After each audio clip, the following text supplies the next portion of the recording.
और अभी सवाल जवाब शुरू करते हैं। मोस्ट कॉमन जो सवाल है 10-12 ही हैं, उस पर वीडियो बना रहा हूँ। अल्लाह करे कि सब आए, ठीक है। पूरा इंडिया पाकिस्तान उठ के यही चला है।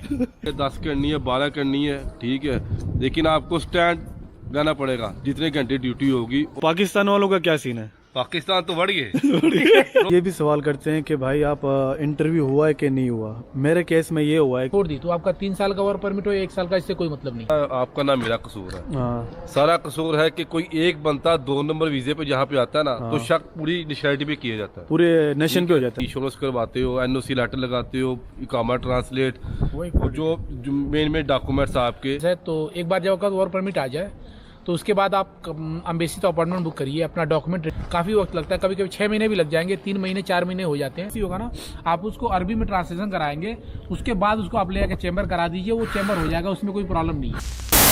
अस्सलाम वालेकुम, होप कि आप लोग सब ठीक ठाक खैरियत से होंगे। मेरा नाम है Hussain and welcome to my channel. आप लोगों के काफ़ी क्वेश्चन थे और काफ़ी आप लोगों के रिक्वेस्ट से आज वीडियो ये बना रहा हूँ।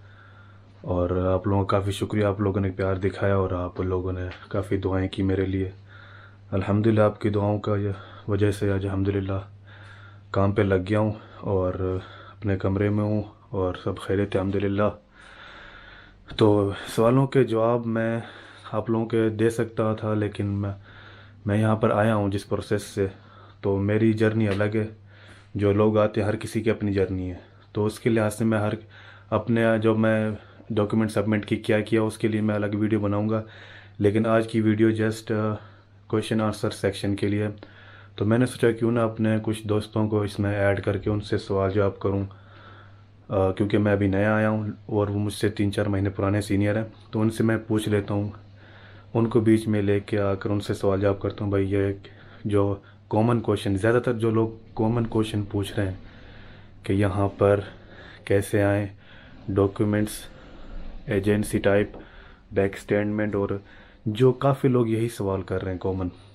उसके बाद में कुछ ऐसे सवालात हैं जिनका जवाब व्लॉग में हो जाता है, लेकिन लोग फिर से करते हैं। तो अभी ये व्लॉग जो भी आज का है, तो भी मैं दोस्तों के पास जा रहा हूँ आज, उनके पास जाकर और ये सवाल जवाब उनसे मैं करूँगा। तो अभी हम लोग बाहर जाएंगे उनके पास। एक शमशाद भाई हैं और दूसरे जामिद भाई हैं जो मेरे साथ होते हैं यहाँ पर। तो उनकी जर्नी कैसी हुई वो अलग वीडियो बनाऊंगा, लेकिन आज सिर्फ क्वेश्चन आंसर के हवाले से बात होगी। तो चलते हैं। और उससे पहले आप लोगों से रिक्वेस्ट है कि आप लोग बराए मेहरबानी अगर वीडियो वगैरह देखते हैं तो चैनल को सब्सक्राइब कर दिया करें, क्योंकि काफ़ी 90% लोग हैं जो सब्सक्राइब नहीं करते। आप लोगों से गुजारिश है कि सब्सक्राइब करें। उससे ये होगा कि मुझे और इंस्पायरेशन मिलेगी और मोटिवेशन मिलेगी, जिससे मैं आप लोगों के लिए और वीडियो बनाऊंगा और इन्फॉर्मेशन लेके आऊँगा। जो यहाँ पर जो मेरी आप बीती, यहाँ पर जो मैं देख रहा हूँ, जो मैं फ़ील कर रहा हूँ, यहाँ पर क्या मुश्किलात हैं, यहाँ पर क्या प्राइस है कंपेयर सऊदीया, और क्या मुश्किलात पेश आती हैं किन किन चीज़ों में रिलेटेड, गाड़ी से या ऑनलाइन डिलीवरी से या ओबर से। ये बाद में मैं ये सोचा हुआ सारी इन चीज़ों मुद्दों पे बात करूँगा। तो मराए मेहरबानी तो आप लोग सब्सक्राइब करें। और फ्यूचर में ये भी मैं सोच रहा हूँ कि यहाँ पर अगर लोग यहाँ पर आते हैं और आगे यूरोप की तरफ जाते हैं तो वो उसका क्या सीन है, तो वो भी मैं इस बारे में आगे जाके बात करूँ, क्योंकि मैं भी इन चीज़ों सब चीज़ों को मैं देख रहा हूँ। तो इन चीज़ों के ऊपर बात करेंगे। तो बराए मेहरबानी सब्सक्राइब करें चैनल को। Thank you. आप लोगों ने कहा था कि भाई काफ़ी हमारे सवाल जवाब हैं, आप जवाब नहीं दे रहे, तो आज मैं आया हूँ अपने दोस्तों के साथ। ये शमशाद भाई हैं, ये अपना हामिद भाई हैं, यूट्यूब चैनल भी, हाँ इनका भी यूट्यूब चैनल है और ये भी शुरू करने वाले हैं। तो ये इनकी जर्नी किस तरह हुई वो इसके वीडियो में अलग से बनाऊंगा। और आज सिर्फ क्वेश्चन आंसर होंगे कि भाई ये लोग यहाँ पर क्या क्या डॉक्यूमेंट और किस एजेंसी से और किस तरीके से यहाँ पर ये आज यहाँ पर मेरे सामने मौजूद हैं। तो अभी सवालों का सेक्शन शुरू कर। मोस्ट कॉमन जो सवाल है 10-12 ही हैं, उस पर वीडियो बना रहा हूँ। बाकी जो अलग अलग सवाल हैं वो इसको बाद में देख लेंगे, वो व्लॉग से ही पता चल जाएगा हम लोग क्या कर रहे हैं, कहाँ जा रहे हैं। तो मैं शुरुआत कर रहा हूँ पहले सवाल से, किस एजेंसी से और कैसे अप्लाई किया। तो भाई साहब आप लोग कुछ गाइड करें, जो हमारे दोस्त हैं आना चाह रहे हैं। भाई देखिए, अगर आपको यहाँ पोलैंड आना है तो आप किसी एजेंसी की जरूरत नहीं है, ठीक है। क्योंकि यहाँ पर बहुत सी कंपनियां हैं जो वर्क परमिट प्रोवाइड करती हैं। तो आपको बस कंपनी से कांटेक्ट करना है, आप उनसे अपना वर्क परमिट की अप्लाई कर सकते हैं, वो फीस लेके आपको वर्क परमिट दे देगी। उसके बाद आपको बुक करना है अपना अपार्टमेंट, जो कि आप किसी भी देश में हो, या फिर इंडिया, पाकिस्तान, बांग्लादेश या श्रीलंका, आप जहाँ भी हो, या आप सऊदी में, आप कतर में, अरब कंट्री में रहते हैं तो भी इसका एक प्रोसेस है। तो एक बार जब आपका वर्क परमिट आ जाए तो उसके बाद आप अम्बेसी तो अपार्टमेंट बुक करिए, अपना डॉक्यूमेंट रेडी करिए। आपको देखना है कि उस देश में, जिस देश में आप हैं, तो अम्बेसी क्या क्या डॉक्यूमेंट रिक्वायरमेंट मांगती है, आपसे कौन कौन सी डॉक्यूमेंट आपको चाहिए। तो ये डॉक्यूमेंट आप लेकर सिंपली अम्बेसी में जाके अपना सबमिट करिए, फिर आप अम्बेसी आपको वीज़ा लाकर दे देगी। और लोग ये भी पूछ रहे हैं कि वर्क टाइम रिसीव होने में कितना टाइम लगता है, तो उसके बारे में बता दें। आपको कितना टाइम में आया? मेरा तो आया था 8 माह में आया था। 8 महीने इस वजह से 8 माह में आया था कि यूक्रेन की और इनकी रशिया की जंग का मसला चल रहा था। अच्छा। इस वजह से, लेकिन मोस्टली यहाँ पे 2 से 3 मंथ पे आ जाते हैं। मेरा तो 2 महीने के अंदर आ गया था। तो मैं भाई शहजाद, तो मेरा ऑलमोस्ट शुरू में जो लग गया वो 3 महीने लग गए, 3 से 4 महीने लग जाएंगे, क्योंकि एक नॉर्मल जो प्रोसेस है ना यहाँ पर, क्योंकि यहाँ पर जो वर्क परमिट का प्रोसेस है वो यहाँ पर कोई कंपनी नहीं निकालता, वो एक लॉयर होता है जिसको यहाँ पर ना वो लॉयर हायर करते हैं, फिर वो लॉयर जाके एक वर्क परमिट को प्रोसेस, यहाँ पर काफ़ी लंबा प्रोसेस है और काफ़ी जटिल है, तो इसमें काफ़ी वक्त लगता है। कभी कभी 6 महीने भी लग जाएंगे, 3 महीने 4 महीने हो जाते हैं। जो लोग यहाँ पर है ना, इनको भी वर्क परमिट की जरूरत पड़े। अगर मुझे वर्क परमिट लेना रहे यहाँ पर, तो मुझे भी यहाँ पर कम से कम 1 से 1.5 महीने रुकने पड़ेंगे, और बाकी जो वर्क परमिट बाहर भेजना तो उसमें टाइम लगता है। तो ये ऑलमोस्ट एक नॉर्मली आप 3 से 6 महीने पकड़ लीजिए जो आपको टाइमिंग लग जाना है। और लोगों का सवाल ये भी है कि वर्क परमिट कितने ईयर्स का होता है? तो वर्क परमिट 2 टाइप का होता है, एक 1 ईयर्स और एक 3 ईयर्स। तो ये आपको डिपेंड करता है कि आप कौन सा लेना चाहते हैं। 1 साल का भी मिलता है और 3 साल का भी मिलता है, ये कंपनी डिपेंड करती है। आपका कितने साल का था? 3 साल का। 3 साल का मिला आपको? 3 साल का। और आपको? मेरा वर्क परमिट 1 साल का था, क्योंकि वर्क परमिट हर बार अगर आप यहाँ पर एक कंपनी में आते हैं और काम करते हैं, अगर आप दूसरी कंपनी में काम करने जाते हैं तो फिर वर्क परमिट वो चेंज हो जाएगा। तो ये डिपेंड नहीं करता कि आपका वर्क परमिट कितना, 1 साल का है, 3 साल का है। हाँ, अगर आप यहाँ पोलैंड में आ गए हैं, तो अगर आप एक कंपनी में काम कर रहे हैं, आपने 1 महीने बाद वो कंपनी छोड़ दी, तो आपका 3 साल का वर्क परमिट हो या 1 साल का, इससे कोई मतलब नहीं। और लोग ये भी सवाल करते हैं कि भाई आप इंटरव्यू हुआ है कि नहीं हुआ। मेरे केस में ये हुआ है कि अगर वर्क परमिट अगर डॉक्यूमेंट्स आप लोगों के पास हैं, तो एम्बेसी में वहाँ पर इंटरव्यू वगैरह नहीं होता। तो वहाँ पर आप ऐसा डॉक्यूमेंट अगर आपके पास हैं तो फिर एयरपोर्ट में शायद आपसे पूछा जाएगा आपके पास डॉक्यूमेंट है कि नहीं है। तो यहाँ पर अगर आप अम्बेसी में जाओगे तो अम्बेसी आपके बेसिक सिंपल सवाल होता है कि आप क्यों जाना चाहते हो। तो आप जब कहेंगे कि वर्क के लिए जाना चाहते हो, तो उसके बाद कोई सवाल नहीं पूछेगी, बहुत नॉर्मल प्रोसेस है, क्योंकि आपके पास एक वर्क परमिट है जो कि एक लीगल आपका राइट देता है कि आप यहाँ पर किस लिए आ रहे हो, या क्या करने के लिए आ रहे हो, घूमने के आ रहे हो या काम करने के। तो आपके पास वर्क परमिट, आप सीधा कहोगे मेरे पास वर्क परमिट है, मैं काम के लिए जा रहा हूँ, तो फिर वो जो भी अगर इंटरव्यू आप कर लेती है वो कोई और सवाल नहीं पूछेगी, और आपका फाइल देखेगी कि आपका डॉक्यूमेंट पूरा है कि नहीं, उसके बाद वो फाइल जमा कर लेगी। इसमें बहुत छोटा सा प्रोसेस है, ये ज़्यादा वो नहीं है, इसमें आपको घबराने की जरूरत नहीं है। आप ये नहीं कि यूएस की तरह आपको अच्छा क्यों जाना, ये ऐसा कुछ नहीं है।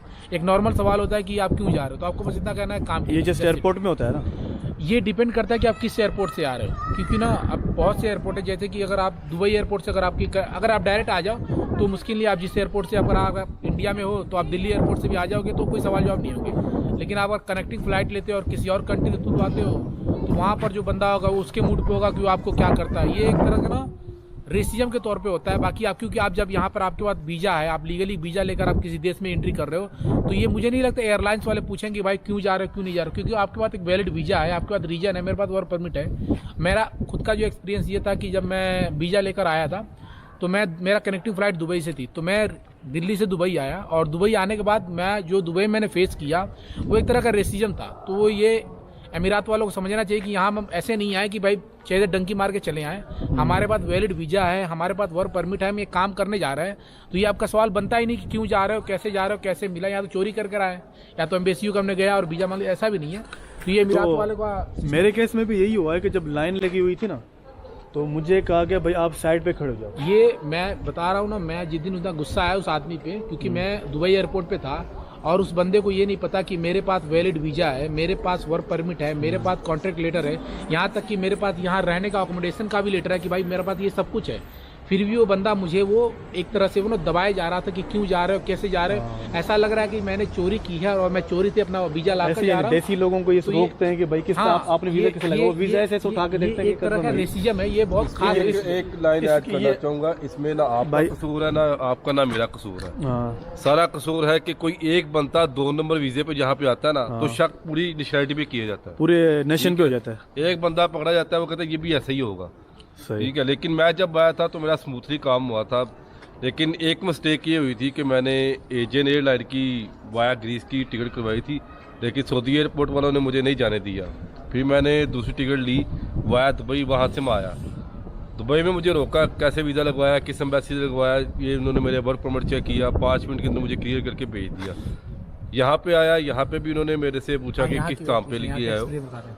लेकिन आपसे सबसे पहले ये चीज़ कंफर्म करना चाहूँगा, यहाँ पे टैक्सी का बहुत खर्चा है, खाना पीना यहाँ पे आपको देसी बहुत कम मिलेगा, मसाले अपने यहाँ खुद लेके आओ। ठीक है।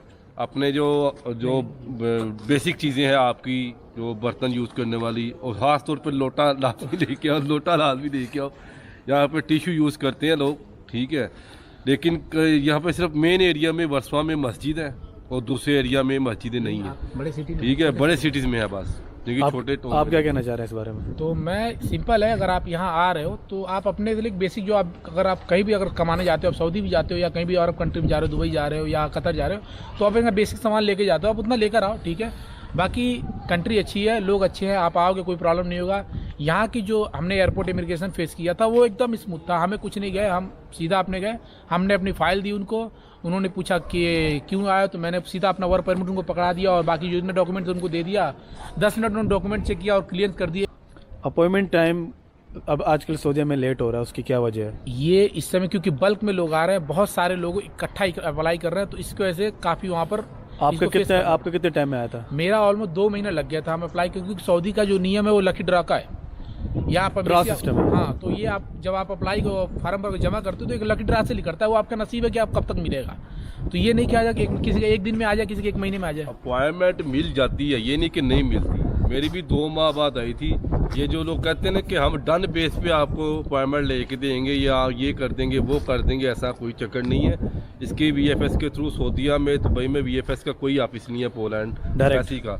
यहाँ पे डायरेक्ट कॉन्सुलेट में आप अपॉइंटमेंट लेते हो, ठीक है। और इसका सिंपल ये तरीका होता है कि अगर आप खुद वहाँ पे जाके एम्बेसी की वेबसाइट पे जाके या कॉन्सुलेट पे जाके वहाँ पे वर्क परमिट की डिटेल डालते हो, वो वेरीफाई होता है आपका, 2-4 दिन लगते हैं। उसके बाद एक फॉर्म ओपन होता है, उसमें आप अपनी सारी ट्रैवल इन्फॉर्मेशन डालते हो, आपका क्या प्लान है क्या नहीं, उसके मुताबिक आप अपनी इंश्योरेंस करवाते हो, NOC लेटर लगाते हो, इकामा ट्रांसलेट, और जो मेन डॉक्यूमेंट्स आपके वो लगते और हैं। लोग चाह रहे हैं कि एजेंसी बताएं या वर्क परमिट किस वेबसाइट से आप लोगों ने अप्लाई किया तो हम भी अप्लाई करें, या फिर आप लोगों के पास कोई वर्क परमिट है? हमने जो एक तो वेबसाइट है वो बता दो लोगों को, जो वेबसाइट हुकूमत की वेबसाइट है ना, हुकूमत के लिए मैं जो रील बता दूं, अगर जो ऐसा है ना, जो हमारे, अगर मैं कनाडा वाले जिनको देखो तो हमें बताते हैं गवर्नमेंट ने ये लिखा दिया, ऐसा कुछ नहीं होता। जो मेन चीज़ यहाँ पर जो जितना भी यहाँ पर काम लिखता है, जो वर्क परमिट लीगली करता है ना, वो वकील के थ्रू लिखता है। एक वकील है जो यहाँ पर उसको लिखाता है, यहाँ पर कोई कंपनी भी नहीं लिखा सकती। जो बंदे सऊदी या दुबई में या इधर रहते हैं तो उनको पता है कि कपिल गया और हुकूमत से जाके उन्होंने एक पेपर निकाल लिया, उनका काम उनको हो गया। तो ये यहाँ पर नहीं है, यहाँ पर सरकारें लिखाती हैं, उसमें एक लंबा प्रोसेस है। तो ये ऐसे नहीं जाए कि कोई एजेंसी बोल के देगा कि मैं 2 महीने में करके दूंगा, 3 महीने में दूंगा, तो वो कभी नहीं दे पाएगा, वो उसके बस में है ही नहीं। क्योंकि वर्क परमिट आपके नाम का लिखड़ेगा। अगर आप किसी एजेंसी में भी जाते हो तो वर्क परमिट के लिए आपको पासपोर्ट लेगा, वो पासपोर्ट को अगर यहाँ भेजता भी है, आपका कापी जब पासपोर्ट आएगा तो उसके बाद जब वर्क परमिट के लिए अप्लाई करेगा तो 3 महीने लग जाएंगे सिर्फ वर्क परमिट में। उसके बाद आपका अपॉइंटमेंट है, फिर पूरा डॉक्यूमेंट, तो ये इतना हो ही नहीं सकता, प्रोसीजर है। हाँ, एक लंबा प्रोसीजर है जो आपको फॉलो करना है। आप समझो अगर आपको पोलैंड आना है तो अगर आज स्टार्ट करते हो तो आप समझ लो 8 महीने मिनिमम आपको मान लो उतने लग जाने आपको, 8 कम से कम 5 से 8 महीने ज़्यादा। हाँ, उतने नॉर्मल प्रोसेस है, उससे कम में आपका नहीं हो सकता। लेकिन लोग हमारे जो है ना, खास तौर पर देसी लोग बहुत जज्बाती हैं, वो कहते हैं कि आज पैसे दो, कल हम यहाँ पे। और लोग पूछ रहे हैं डॉक्यूमेंट्स के हवाले से, लोग पूछ रहे हैं डॉक्यूमेंट्स जरूरी बताएं और बैंक स्टेटमेंट कितनी होनी चाहिए। अब ये डिपेंड करता है कि आपका जो बैंक का आपका प्रोफेशन क्या है। नहीं, प्रोफेशन भी है, प्लस आपका जो बैंक का आपने स्टेटमेंट जो बनाया है वो रेगुलर है कि नहीं है, क्योंकि आपका अपना होना चाहिए और उसमें ट्रांजेक्शन होनी चाहिए। ट्रांजेक्शन आप शो करो ना कि आप कितना ट्रांजेक्शन महीने में कर। कई बंदे ऐसे होते हैं जो उनको अगर बैंक स्टेटमेंट दिखाना रहे तो एक बार में वो 10-20 हज़ार रियाल डाल देते हैं, उसका शांत हो जाते हैं। वो मसला है। आपका अपना बैंक था, आप अपना आपका अकाउंट है तो आप उसको ट्रांजेक्शन करते हैं। आपको बताता हूं, आपका अपना बैंक था? मेरा अपना बैंक था। इसके जब आप वेबसाइट पे जाते हो ना पोलैंड की, जब आप डॉक्यूमेंटेशन देखते हो वहाँ पे लिखा होता है कि डिपॉजिट अमाउंट, स्टेटमेंट नहीं लिखा होता। डिपॉजिट अमाउंट आपकी पर डे के हिसाब से इतनी होनी चाहिए, पर रोटी डे इतना होना चाहिए। मेरी थी 8+ 8,000 से प्लस मेरी स्टेटमेंट थी। मैंने डिपॉजिट एक दिन पहले किए थे, 2 दिन बाद मैंने स्टेटमेंट निकाल दी थी। ये नहीं कि मैंने 6 माह से वो पैसे डालता जा रहा था, ऐसा कोई नहीं है। लेकिन उन्होंने लिखा हुआ ऊपर कि आपका डिपॉजिट इतना होना चाहिए मैक्सिमम। अच्छा, मेरे केस में ये था कि मेरे पास तनख्वाह मेरे अकाउंट में आती थी और उसको मैं खर्चा करता रहता था। जब बैंक स्टेटमेंट दिखाने की बात आई, ब्लिंकिंग हो रहा है, जब बैंक स्टेटमेंट दिखाने की बात आई तो मैंने पैसे कहीं से पकड़े और डिपॉजिट करवा दिए। ये केस टू केस डिपेंड करता है, तो फिर अपनी तनख्वाह के हिसाब से आपने डालना है। फॉर एग्जांपल आपकी तनख्वाह 2500 है, 3000 है, तो आपने उसका डबल दिखाना है, तकरीबन 7 से 8000 दिखाना है। इतना नहीं कि ज़्यादा दिखा देना भी उनको और समझ में बात चली जाए।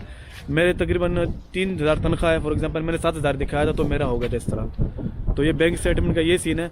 और इंश्योरेंस के बारे में आप क्या बताएंगे? इंश्योरेंस आपको 2 मिनट से 5 मिनट लग जाएगा। आप कहाँ से प्रेफर करेंगे? सऊदीया में? अगर आप सऊदी अरब में रहते हैं तो बड़ी सिंपल से आप एक बार ऑनलाइन आप गूगल पे भी जाके सर्च करोगे तो आपके अलराजी तवील बहुत सी जो कंपनी 350 रियाल में आपको 5 मिनट लगना है। आपको पसंद है, आप पासपोर्ट नंबर भरना है, हकामा नंबर भरना है, मोबाइल नंबर भरो, ईमेल आईडी भरो, 2 मिनट लगना है। आपने वही लगाया था? मैंने वही लगाया था। मेरे पास उसका PDF आ गया, मैंने PDF की फाइल निकाली, उसी को ले जाके मैं जमा कर दिया और काम। मैंने करवाई थी रिफंडेबल, एक से की मैंने 1800 रियाल की करवाई थी रिफंडेबल। अगर अल्लाह ना करता कि वीज़ा रिफ्यूज़ होता तो मुझे वो पैसे वापस। कितने की थी वो? 1800 की थी, 1 साल की। जितना आप फॉर्म में प्लान डालते हो ना कि आपका 1 साल का वीज़ा लगता है, इस प्लान से उसके मुताबिक ही आपने वो डालनी होती है इंश्योरेंस। मैंने इंश्योरेंस डाली सी AXA, मेरा भी शायद वही था, एलायंस का। मेरा 500 का था, दुबई से मैंने करवाई थी। मुझे लड़के ने कहा दुबई से करवाए तो आपको नहीं लगेगा, तो मैंने कहा पता नहीं यार, मैंने अटैच किया। तो जो आखिरी बात होगी, मेरी जो सबसे आखिरी बात होगी, इस सब के बावजूद भी कई लोगों के वीज़ा रिफ्यूज हुए हैं, सऊदीया में हुए हैं, ठीक है। लेकिन मैं इस पे एक ये बात कहूँगा कि अगर आप लोगों का दाना पानी रिस्क यहाँ पे लिखा है ना, तो आपको कोई बंदा भी रोक नहीं सकता। मैं आपको बता दूं, NOC जो लोग आजकल अपना बता रहे हैं ना, NOC के चक्कर में, NOC का ये सीन है कि आप उसकी जगह सैलरी सर्टिफिकेट लगाओ। NOC में ये होता है चैम्बर ऑफ कॉमर्स का स्टैंप लगता है। मेन चीज़ क्या है? चैम्बर ऑफ कॉमर्स का, जो आप जिस कंपनी में काम कर रहे हो, वज़ारत तिजारा के सऊदीया में, उसका ठप्पा अगर लग जाता है तो फिर वो NOC की तरह काम करता है, चाहे सैलरी सर्टिफिकेट हो या NOC हो, वो चल जाता है। मैंने अपने केस में सैलरी सर्टिफिकेट लगाया, मेरी कितनी तनख्वाह कब मैं ज्वाइन हुआ था और ये मेरा प्रोफेशन है, और उस पर मैं ठप्पा लगा के बगैर तर्जुमे के मैंने लगा दिया था, तो ये केस हुआ था मेरे से। अच्छा, इसके बाद भी बताओ भाईजान, ये इसके बारे में लोग यहाँ पूछ रहे हैं यहाँ का वेदर कैसा है और यहाँ पर आवर वर्क कितना, पैसा कितना मिलता है? डिपेंड करता है कि आप किस कंपनी में काम कर रहे हो। अगर आप किसी मीट कंपनी में जा रहे हो तो मीट कंपनी में जलोटी ज़्यादा मिलता है, उसमें आपको 34 तक ले 23-24 ये मिनिमम आपको देगा वो। एक बंदा मुझसे रब्ता हुआ है, मेटल में काम करता है, लोहे की काम, वो 22 मिल रहा है। वो डिपेंड करता है किसका। अगर आप नॉर्मली किसी फैक्ट्री में या कहीं काम कर रहे हो तो आपको वो 21 देगा, जो टैक्स काट के आपको 90 आपके हाथ में आएंगे। क्योंकि यहाँ पर अगर 1 घंटे काम करते हो, अगर आपको 21 जलोटी घंटे देता है वो, तो 3 जलोटी वो टैक्स में जाएगा, बाकी जो बचेगा वो आपके पास आएगा। अगर आप किसी मीट उसमें जाते हो, मीट फैक्ट्री में, तो क्योंकि वहाँ पर काम का थोड़ा लोड ज़्यादा होता है, आपको माइनर टेम्परेचर में काम करना पड़ता है, तो वहाँ पर घंटे ज़्यादा मिलते हैं, तो वहाँ पर 26 भी चला जाता है, तो जो थोड़ा काम वो है। तो डिपेंड करता है काम, डिपेंड करता है कि आप किस फील्ड में हो। यहाँ पे ठंड बहुत ज्यादा है, ठीक है, जो आज का सीजन चल रहा है, लेकिन दूसरे मुल्कों की निस्बत बहुत फिर भी कंट्रोल में है। तो ये पहले यहाँ पे -30 पे जाता था टेम्परेचर, लेकिन अभी ग्लोबल वार्मिंग की वजह से जो है ना, वो भी टेम्परेचर कम हो गया। लेकिन यहाँ पे जो सैलरी मिलती है वेल्डर की, वो आपको 30 से 34 रोटी पर आवर मिलती है। ये स्किल्ड वर्क में जो आता है, स्किल्ड वर्कर में। और जो इलेक्ट्रिशियन है उनको भी अच्छी सैलरी मिलती है, जो कारपेंटर है। लेकिन यहाँ पे वो जो लेबर है ना, वो कम है, स्किल्ड ज्यादा उनको मिलती है, स्किल ज्यादा मांगते हैं, उसके लिए रोटी भी इनको अच्छी खासी मिलती है। जो इलेक्ट्रिशियन है वो 40 पे पर आवर, मतलब 40 रोटी पर आवर कमा रहे हैं, ठीक है। और दूसरा ये कि जो हमारे आम जैसे मैं वेयर हाउस में काम करूँ, कोरियर कंपनी में, हम 90 रोटी पर आवर ले रहे हैं, नेट ले रहे हैं, ठीक है, कटौती के बाद। तो हम 8 घंटे 9 घंटे ड्यूटी करते हैं, ठीक है। लेकिन यहाँ पे आपको डिपेंड करते हैं कि आपने 8 घंटे करनी है, 10 करनी है, 12 करनी है, ठीक है। लेकिन आपको स्टैंड रहना पड़ेगा जितने घंटे ड्यूटी होगी, और 15-20 मिनट की ब्रेक होगी, उसमें आप कुछ खा पी सकते हो। ना आप मोबाइल यूज़ कर सकते हो, ना कुछ और कर सकते। काम का लोड यहाँ पर थोड़ा ज्यादा है ना, काम में काम यहाँ पर काम का बेरोजगार नहीं बैठ सकता, आप बैठ भी नहीं सकते। अगर आप किसी कंपनी में काम कर रहे हो तो आपका ऐसा कि आपको जो जितने घंटे, अगर आप 8 घंटे काम कर रहे हो तो 8 घंटे आपको करके देना है उनको काम। 8 घंटे में आपको मिलेगा तो आधे घंटे की ब्रेक हो जाएगी, वो भी 2 बार भी ले सकते हो, एक बार 15 मिनट की, एक बार 15 मिनट की। तो फिलहाल मैं भी कंपनी में था और मैंने भी कंपनी छोड़ के अभी मैं खुद पे हूँ और मैं उबर चला रहा हूँ, तो मेरे लिए उसमें नहीं है। बाकी हमारे हामिद भाई भी कंपनी में। उबर के लिए आपको अलग से बताना पड़ेगा। उबर के लिए एक लंबा प्रोसेस मैं बताऊंगा। मैं एक चीज और बताना चाहूंगा लोगों के, आने वाले लोगों के लिए, कि जो भी बंदा यहाँ पे आए उनके लिए दुआ करो पहले यार। एक कंपनी पे अल्लाह करे कि सब आए, ठीक है। पूरा इंडिया पाकिस्तान उठ के यही चला है। सबसे पहले जो भी यहाँ पे आए वो सबसे पहले आपके यहाँ पे अपना पैसा नंबर बनवाए, बैंक अकाउंट ओपन करवाए और कम से कम 6 माह एक कंपनी में काम करे, उसका टैक्स पे हो और उसका TRC अप्लाई हो। अगर TRC अगर आप आते ही कहीं इधर उधर भागेंगे तो आपको ना पेपर मिलेंगे, रुल जाएंगे, ठीक है, रुल जाएंगे, ठीक है। तो ये आपको कर सकते वो एक आजकल गाना चला ना, पोलैंड बहावा नहीं तो पोलैंड नहीं पोहा, यही पोहाना फिर यार। वो उन लोगों के लिए बात करें जो बेचारे हाउस ड्राइवर हैं और बाइक ड्राइवर, जो फूड डिलीवरी है, उनकी डॉक्यूमेंटेशन का क्या? डॉक्यूमेंटेशन आपको बेसिक सिंपल आपको डॉक्यूमेंट बता। फॉर एग्जाम्पल उनका कफील नहीं है, वो किस तरह? कफील नहीं है, कोई टेंशन नहीं। आप एक होती है मोससा कंपनी है, वो कंपनी का पेपर लेके आ रहा है। एक कफील डायरेक्ट है तेरा सर के ऊपर, उससे क्या तू क्या पेपर पकड़ेगा? आप बस एक NOC लेटर ले लो, ठीक है। आपको अगर NOC लेटर वो लिख के दे दे, एक NOC लेटर सिंपल होता है कि भाई ये मेरा बंदा है, ये इस देश का वीजा अप्लाई कर रहा है, इसमें मुझे कोई ऑब्जेक्शन नहीं है। इतना अगर आप करा सकते हो तो ये लेटर बनवाकर वो खुद भी कर सकते हैं। हाँ, वो आप खुद भी कर सकते हो। आपने सिर्फ एक फॉर्मेट रेडी करना है कि ये मैं यहाँ पे काम कर रहा हूँ, इस फील्ड में कर रहा हूँ, मेरी इतनी सैलरी या मंथली मैं इतनी ले रहा हूँ, एक फॉर्मेट मैं आपको प्रोवाइड कर दूंगा। तो उसमें चैम्बर ऑफ कॉमर्स का ठप्पा लगेगा? वो लगेगा। आप उसको अगर आप उसको पहले आपको उसको ट्रांसलेशन कराना पड़ेगा, तो आप अगर पता करा तो ट्रांसलेशन होता है। जो आपका NOC होगा ना, आप उसको अरबी में ट्रांसलेशन कराएंगे, उसके बाद उसको आप ले जाकर चैम्बर करा दीजिए, वो चैम्बर हो जाएगा, उसमें कोई प्रॉब्लम नहीं है। तो उसको ट्रांसलेशन कराना जरूर, आपको अकामे का अपना ट्रांसलेशन प्लस NOC, ये 2 चीज आपको ट्रांसलेशन करा के जाके उसको चैम्बर करा ले, वो पेपर एकदम लीगल रहेगा। जो 1500 लोग कमाते हैं, जो लेबर है बेचारे, उनके बारे में कोई मशवरा सलाह? यार मैं देखो, अगर मैं रियली बताऊं ना, अगर आप हाउस ड्राइवर हो या आप किसी कंपनी में काम कर रहे हो, आप लेबर हो सऊदी अरब में, और आपकी सैलरी 1500-1200 भी है ना, तो भी मुश्किल नहीं है। आपको बस अपना पैसा जुटाना है, जो कि आपको वर्क परमिट के लिए यहाँ पर देना है, ठीक है।